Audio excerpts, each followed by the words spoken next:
ကြောင်မင်္ဂလာ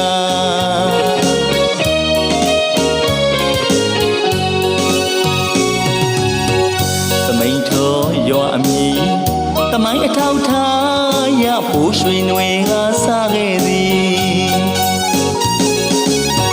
ဆရာတော်ဥပရမကဥဆောင်ညိုပြအုံမြေချကအတီးတွတ်စင်မင်္ဂလာ1939ခုမှာပုပ္ပါယုံကျောင်းတိုက်ကြီးအစာပြုတီကသမိန်ထောရွာအစာကောင်းကဲလို့နေပေါင်းရာချီလာ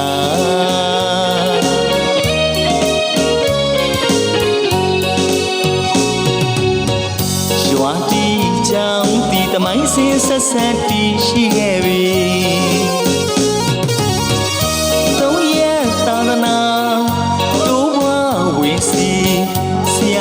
ညီညာဝန်းလို့ရပြီလုံးပွဲနှွေငယ်လေးပြီဖွင့်ဖြိုးဝေစီတမိန်ထောရွာကြီးခမ်းနာတည်ခဲ့ပြီလူမိုင်းဝေစာစီကားဘေးတာတီရှိုးဝေစာတမိန်ထော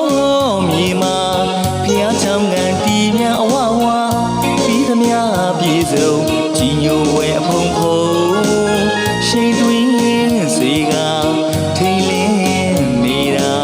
တမိန်ထောရွာတို့ရွာကလေးလာပါနေတော့တာ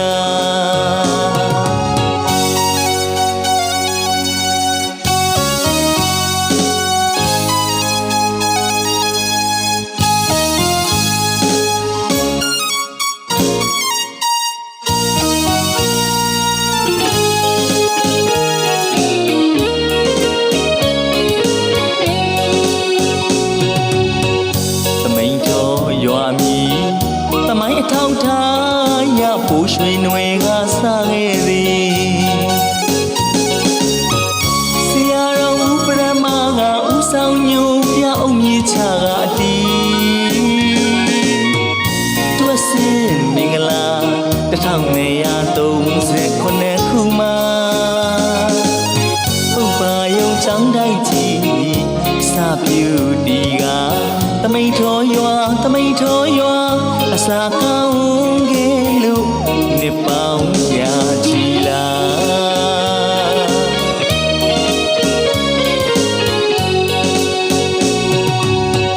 ရွာတီကျောင်းဒီသမိုင်းစီဆက်ဆက်တီရှိခဲ့ပြီသုံးရက်သာသနာတိုးဘွားဝေစီဆရာတကားညီညာဝန်းလို့ရပြီလုံးပွဲနှွေငယ်လေးပြီ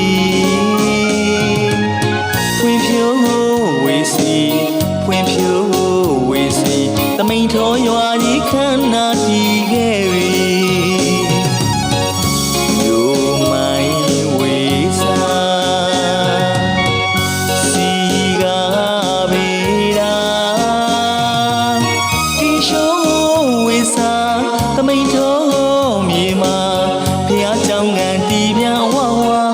ပြီးသမျှပြည်စုံကြီးညိုပွဲအဖုံဖုံရှိန်တွင်စေကထိန်လင်းနေတာတမိန်ထောရွာတို့ရွာကလေးသမိုင်းကြောင်ဝေစာတမိန်ထောရွာတို့ရွာကလေးလာပါနေတော့တာတမိန်ထောရွာတို့ရွာကလေးသမိုင်းကြောင်ဝေစာ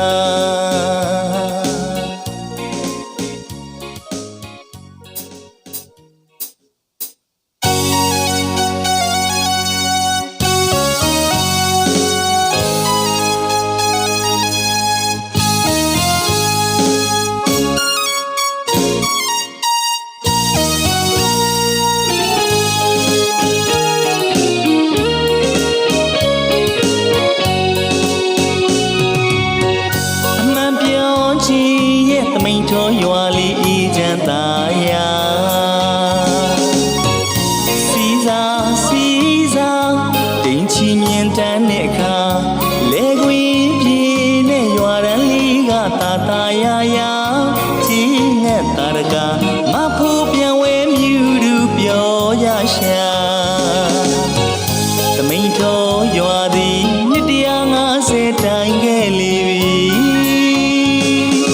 ဘာသာသာသနာပေါ်ထုံးခဲ့ရသာသနာဘာသာပြန်ပွားလူသာဒီရွာသူရွာသားများမှာပြည့်စုံလာဖို့ဉာဏ်ပညာသမိန်ထိုးရွာနှစ်ပေါင်းရာပြည့်အောင်ချောင်းမင်္ဂလာ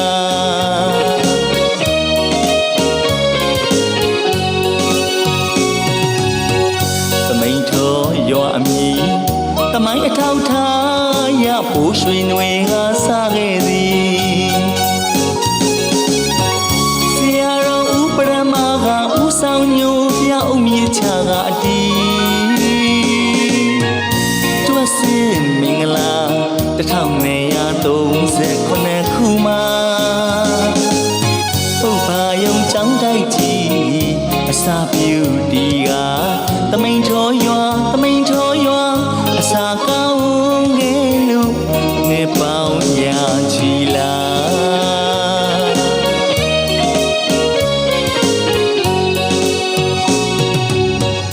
ရွာတီကျောင်းတီသမိုင်းစင်ဆက်ဆက်တီရှိခဲ့ပြီသုံးရက်သာသနာတိုးပွားဝေစီဆရာတကားညီညာဝန်လို့ရပြီလွန်ပွဲနှွေငယ်လေးပြီဖွင့်ဖြိုးဝေစီသမိန်ထောရွာကြီးခမ်းနားတည်ခဲ့ပြီ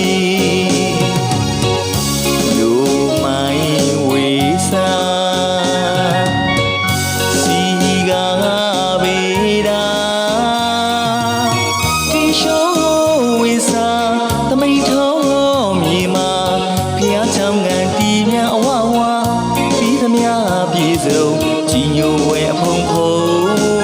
ရှိန်တွင်စေကထိန်လင်းနေတာသမိန်ထောရွာတို့ရွာကလေးလာပါနေတော့တာ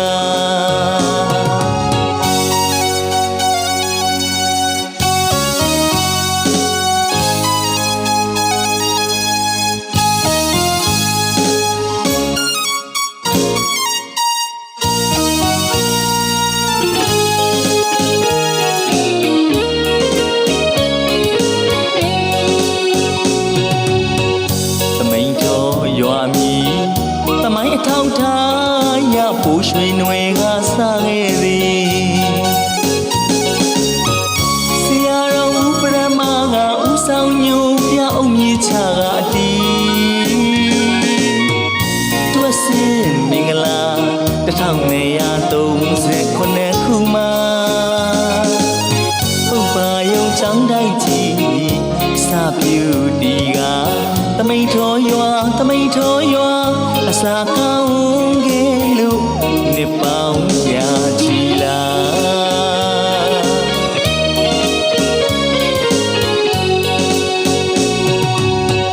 ရွာတီချောင်းတီသမိုင်းစင်ဆက်ဆက်တီရှိခဲ့ပြီသုံးရက်သာသနာတိုးပွားဝေစီဆရာတကားညီညာဝန်လို့ရပြီလွန်ပွဲနှွေငယ်လေးပြီ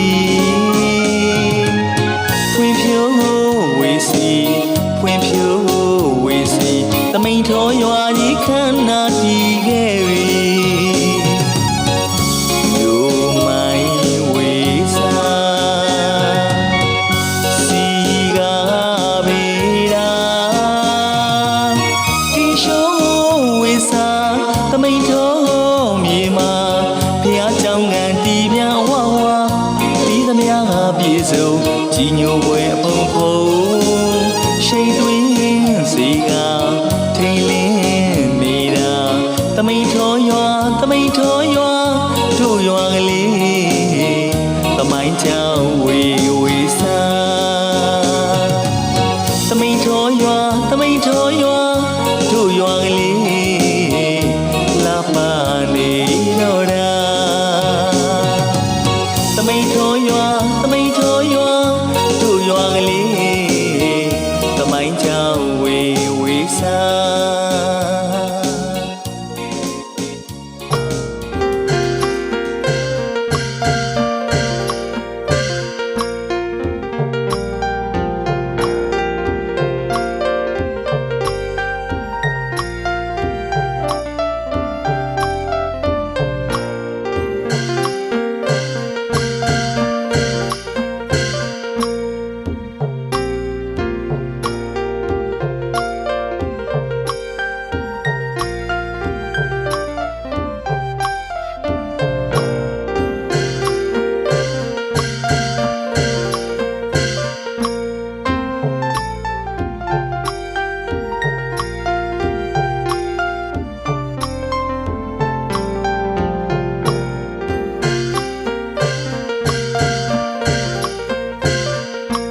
မတေယဇေယရောသာရဖြင့်ယောလူပြည့်ဆောင်ခြင်းသေဆောင်ခြင်းခန္ဓာစီစဉ်ကိုဖွင့်လှစ်ပြီးနောက်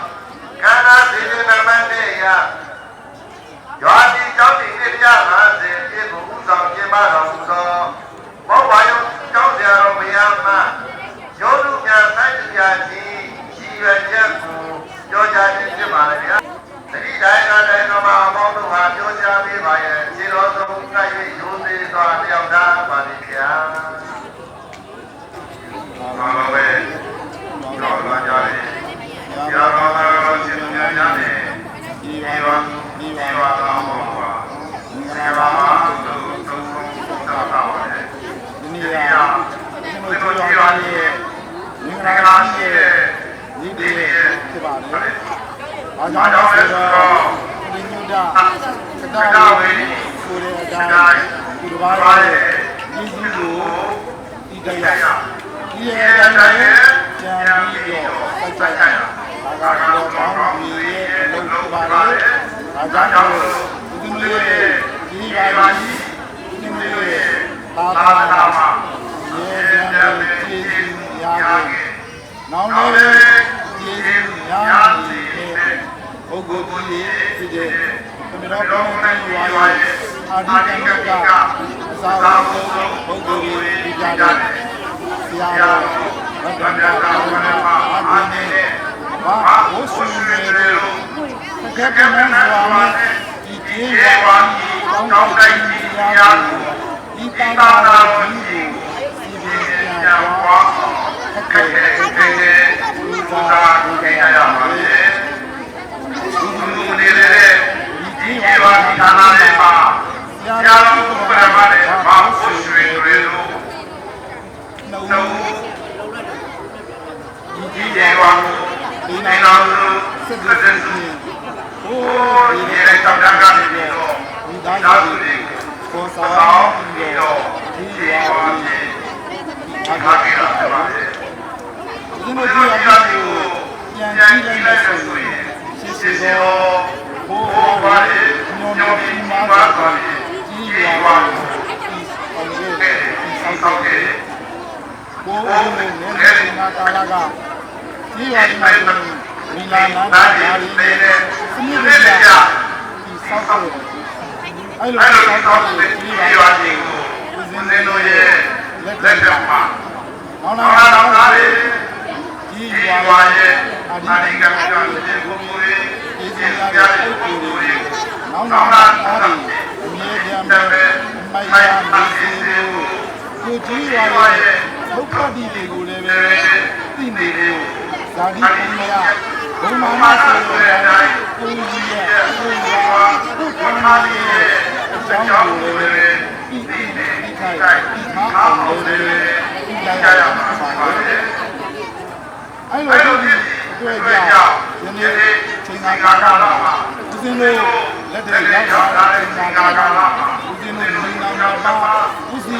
ဦးဆောင်ပြီးတော့ကြီးရွာကိုယနေ့တမန်တော်ပြီးတော့ကြီးစီစက်ပြင်ရတဲ့ချိန်မှာကြီးအင်းတဲ့နေနဲ့နောင်လာတာရေးလည်းအကျိုးပြီးတော့ကြီးရွာကိုချစ်တဲ့စိတ်ရွာကိုတိုင်ဝတ်တဲ့စိတ်ကိုရဲ့မျိုးတော်သားတွေကိုစံပါဖို့ဟာတဲ့ကိုရဲ့ဒီနေ့ဒီလိုကနေပြီးတော့မြန်မာနိုင်ငံလုံးမှာလည်းဘုရားတော်ကျေးဇူးတော်ရနိုင်တဲ့လူကိုဒီနေ့ဦးဇင်းတို့အကြောင်းကြီးရတော့တယ်ဦးဇင်းတို့ကိုယ်တိုင်ပဲဒီနေ့ဒီလိုပြောပါတယ်ဒီနေရာမှာမရှိသေးတဲ့နော်ဦးရဲ့ဒီကောင်တဲ့ပုဂ္ဂိုလ်တွေကိုရုပ်လို့အထူးပြတ်ပြီးတော့ရုပ်ကိုစိတ်ဆက်တာကခန္ဓာမှာစားပါပါလေနေပါပါဘောကမှာတော့ဒီဒီဒါတရားကြီးတွေဒီတရားကြီးတွေအတ္တတရားကြီးတွေဒီပုဂ္ဂိုလ်တွေရောစိတ်ဆက်တာရှိပါတယ်ဒါပေမဲ့ဒီလိုပါအဲ့လိုဦးစီးဆောင်တဲ့ပုဂ္ဂိုလ်ရဲ့ပုံလူရုပ်တွေကိုစိုက်တာကမန္တာမှာရှားပါပါတယ်။အဲကြောင့်အားလုံးကိုကြီးရွာကညီငယ်ညီမငယ်ဘာကဲညီငယ်လို့လည်းနောင် နောင်သာအားရည်နေတဲ့ဒီရွာရဲ့အပေါ်မှာကိုတတ်တဲ့ဘက်ကပြီးတော့ဒီရွာပါပြန်တော့ဒီလိုမျိုးကိုရဲ့ဘုံဘိုင်ကလေးကိုစစ်စစ်ညင်ဖို့ဆိုပြီးတော့ပါပြီးတော့ဦးစင်းတို့ဒီကနေ့ပြီးတော့ဒီနေ့ပြည်ဆောင်တဲ့ရှင်းကနေပြီးတော့လမ်းပြသွားပါတယ်အဲ့လိုပြုလုပ်တဲ့အရာတွေလည်းဒီနေ့ကျေးဇူးတင်ပါပါပန်းပါနေနေဒီငယ်ကမှလည်းကနေတော့ငါတို့ကလည်းတောင်းရှိရဲ့ငါတို့လည်းဒီညောင်းမှုတွေကိုဒီတင်ရအောင်ဆောင်ရှားရလို့အားလုံးရဲ့နေမှာဦးစီးတင်အားကိုလည်းပဲဦးစီးနေနဲ့တိုက်တွန်းပါပါတယ်။အားလုံးဒီနေ့ဒီကကပါလည်းဒီလိုဒီရောမှာကျေးဇူးများတဲ့ပုဂ္ဂိုလ်တွေကိုဒီနေ့ဒီချိန်ကမှာဘုံကြီးဆောင်ဝတ်စိတ်တွေပေးဖို့စီစဉ်တော့ရှိခဲ့ပါတယ်။ဒါပေမဲ့လို့လောက်တော့ကညာလာတဲ့ချိန်ကကြောင့်အဲ့ဒီဒီစားကြတယ်တော့ဒီနေ့အားရခဲ့ပါတယ်။လာမယ့်အမေရိကန်နိုင်ငံတောင်ကြီးရဲ့နှစ်ပြ50ပြည့်မှာသမီးတို့ဒီဝါမှာအဲ့ဒီမှာသာတဲ့ကျိုးစွာဘာသာရေးတွေကိုစံစံတမစားဆောင်နေတဲ့ပုဂ္ဂိုလ်ကိုဦးစင်းတို့ဒီပါဆရာတော်ကောင်းတာကနာမည်ပြီးတော့ဘုံဘူးဆောင်နေတဲ့ရှင်းပြမှုရှိပါတယ်။ဒါကတော့လူပုဂ္ဂိုလ်တွေရနိုင်တယ်ဆိုတာကိုသိပါပါ။ဒီနေ့ဒီမှာကတော့ဒီပါကိုဘုံဆောင်ကြတဲ့အာမန်ကြီးတွေကိုယနေ့ဒီကကတော့ဦးဇင်းတို့ဒီရောမှာရှိကြတယ်ဆရာတော်ဆရာတော်ရှင်းရှင်းလင်းလင်းပြတာဒီတော့ဒီနေ့ဘုံဘုံကြီးတော့ဦးဇင်းတို့ဆွမ်းနိုင်ကြရတယ်လေဘုံကြီးပါမယ်ဒီနေ့ဒီရောကိုဘုံဘုံဆောင်ခဲ့တယ်တာငယ်သမီးခဲ့တယ်ယူရောဘုံဆောင်ခဲ့တယ်တာငယ်သမီးခဲ့ကြတယ်ဒီလိုရဲ့ဒီပညာအတ္တပညာရဲ့ညာရဲ့နောက်ကိုလည်းဒီရွာရဲ့ဘုံဘုံတွေကိုယခုကပုံပြီးတော့ဘုံဆောင်တဲ့အောင်ဆက်လက်ဒီဥစ္စာနိုင်ကြပါစေပဲတိုက်ပါပါလေဒီနေ့ဘုန်းကြီးအောင်မြင်တဲ့အောင်ဘုရားကဒီကိုဝိုင်းဝန်းဘုန်းကြီးပြေးကြတယ်ဘုရားပြေးကြတယ်လူချင်းချင်းပါဗျာဒီပါသာဗျာအလုံးစုံဂါရမဟောပြောတော်ကောင်းနေတယ်ဒီနေ့ချိန်ကာလမှာဒီနိုင်ငံပြီးတော့သူတို့ရဲ့ကျေးဇူးတင်ရှိပါတယ်နောက်နောက်နေမယ်ဦးဇင်းတို့ဆရာတော်တော်ရှင်ရည်ရည်နဲ့ယတိရပါလေပညာရေးသာနေတဲ့ရရောပါရှိတဲ့ဒီကိုယ်တွေအားလုံးစုပေါင်းပြီးတော့ရည်ပါလေအကျိုးတွေကိုပြုတဲ့သာတဲ့လူစီရီတော်ဒီရင်းတို့နဲ့ဝိုင်းပြီးတော့ပြုတဲ့အောင်မောင်းတော်ဒီလာနေကြပါလေဆန္ဒပြုရင်ဒီနေ့ဒီနေ့ရုပ်လို့ဆိုင်နေဝဲတဲ့ဆက်တဲ့ကျေးဇူးတင်ကားဒီနေ့မှာပဲသုံးတဲ့ဒီကောင်းချောပါလေ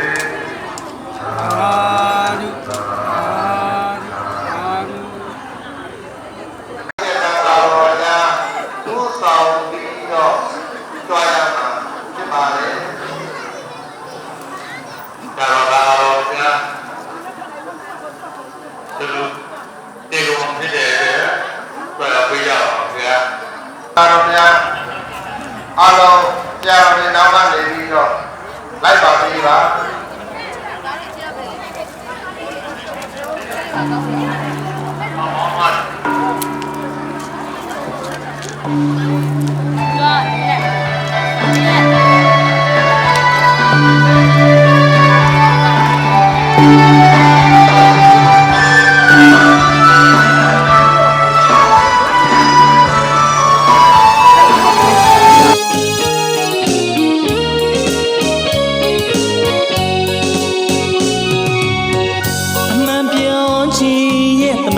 ရွာလေးအေးချမ်းသာရာ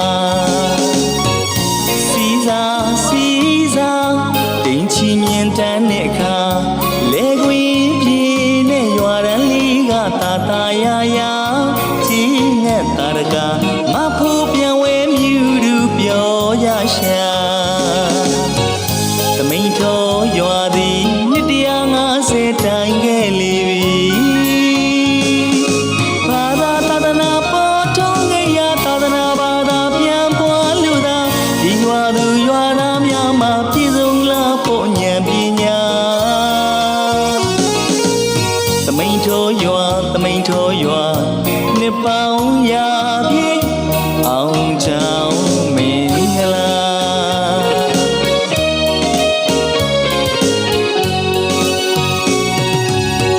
သမိန်ထောရွာအမည်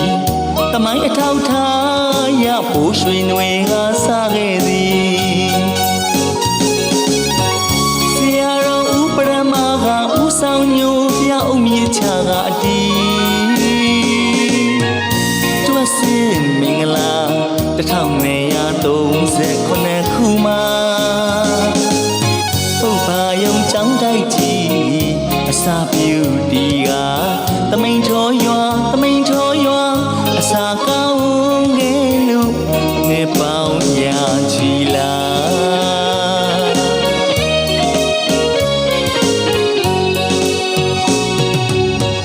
ရွာတီကျောင်းတီသမိုင်းစင်ဆက်ဆက်တီရှိခဲ့ပြီဘုံသမိတော်ကုန်းတန်းချင်းရွာ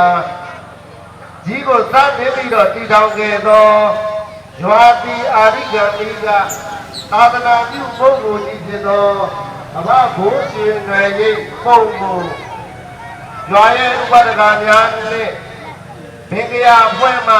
ဂုံပြုတဲ့ဆောင်ပေးမှာဖြစ်ပါတယ်အားလုံးအဘဘိုးရှင်ငယ်ရဲ့ပုံကိုဘင်္ဂယာအဖွဲ့နဲ့သူဂုံပြုတဲ့ဆောင်ပေးပါ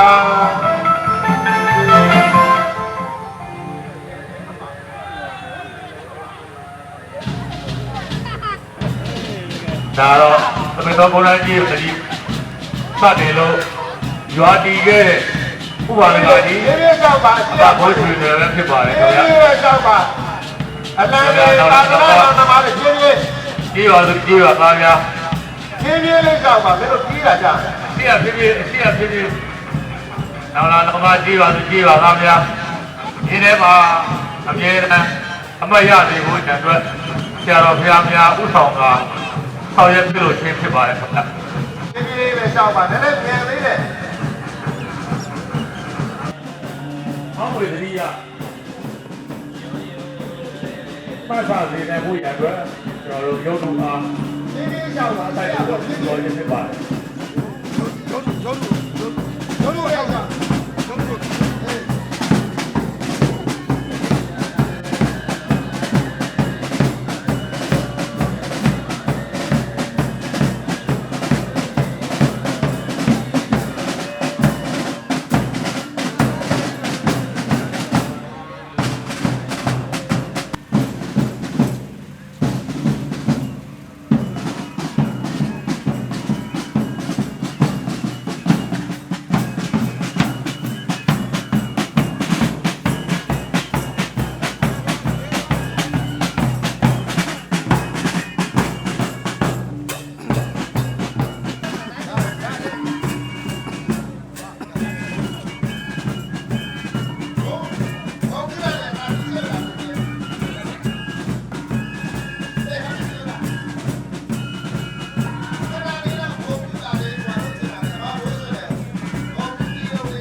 ရွာသမိန်ထောရွာတို့ရွာကလေးလာပါနေတော့တာ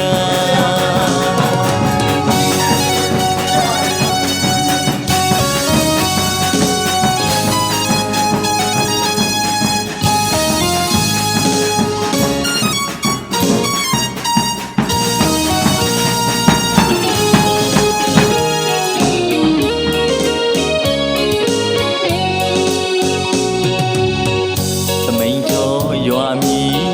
သမိုင်းအထောက်ထားရဖို့ရွှေနွယ်ကစားခဲ့သည်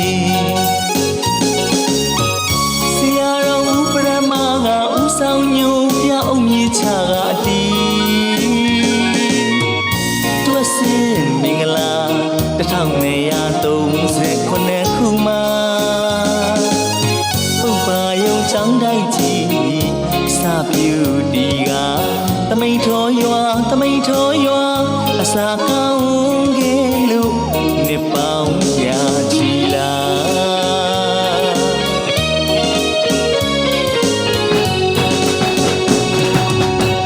ရွာတီချောင်းဒီသမိုင်းစီဆက်ဆက်တီရှိခဲ့ပြီ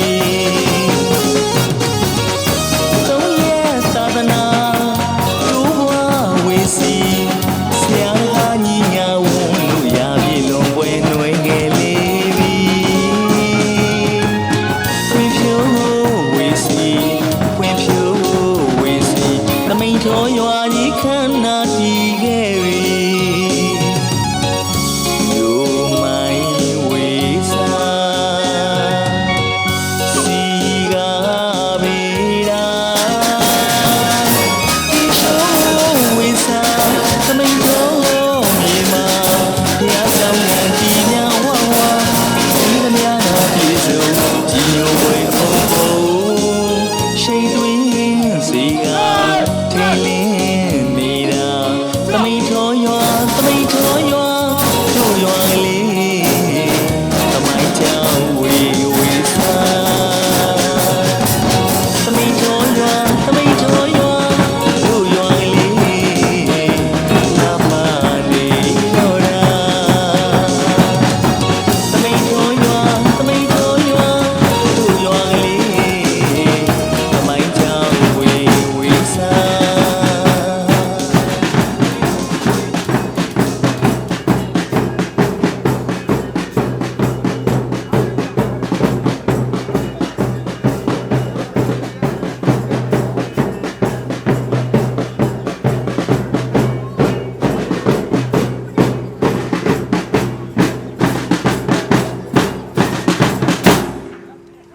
အမေတော်ကိုလည်းကြေးရွာကိုလည်းပဲသာတင်တီထောင်ခဲ့တဲ့ဆရာတော်ဘုရားကြီးနဲ့အဘဘိုးရှင်မေကြီးပုံကို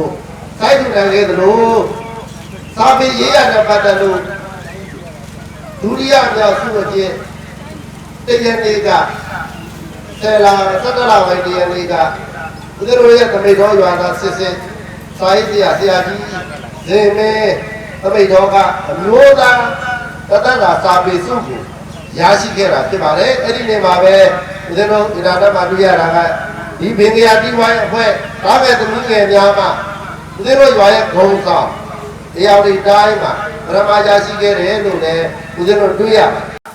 တယ်ဒါကြောင့်မို့ဦးဇင်းတို့တွေတော်တဲ့ပုဂ္ဂိုလ်ခံရတဲ့ပုဂ္ဂိုလ်တွေကိုဂုံပြုတဲ့အနေနဲ့ဘင်္ဂယာတိဝိုင်းအဖွဲ့ဟာဘုရားလည်းကြောင့်ဒီဆရာတော်ဘုရားမှာသူ့တော်ဝင်တသိန်းကျက်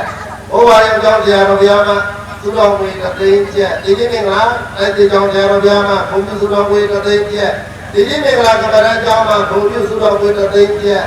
ဒီလိုသူတော်ဘာဘုံကြီးဆရာတော်တဲ့တိုင်းဘုံပြုမှာဘုံပြုသူတော်ဝေတသိန်းကျက်အားလုံးဘုံပြုသူတော်ဝေ5သိန်းကျက်ကို5သိန်းကျက်တီးကိုဘုံပြုပါလေအားလုံးလက်တော်ကြီးပါ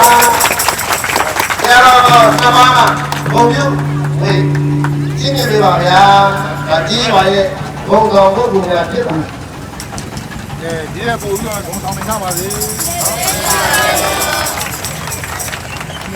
အားလုံးကဆရာတော်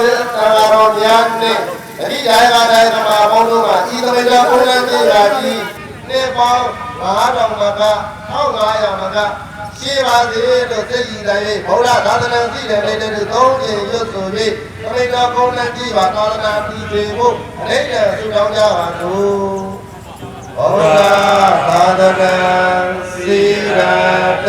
တုဘောဓသာသနာစီရာဒိဋ္ဌတုဘောဓသာသနာစီရာဒိဋ္ဌတု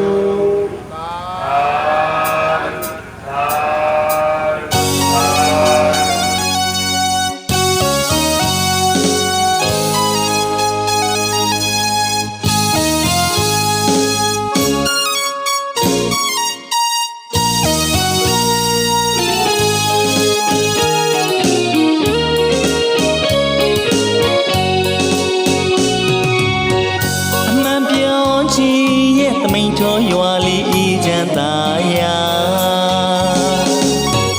စီစာတိမ်ချီမြင်တန်းတဲ့အခါလေကွင်းပြေနဲ့ရွာရန်လေးကတာယာကြီးနဲ့တာရက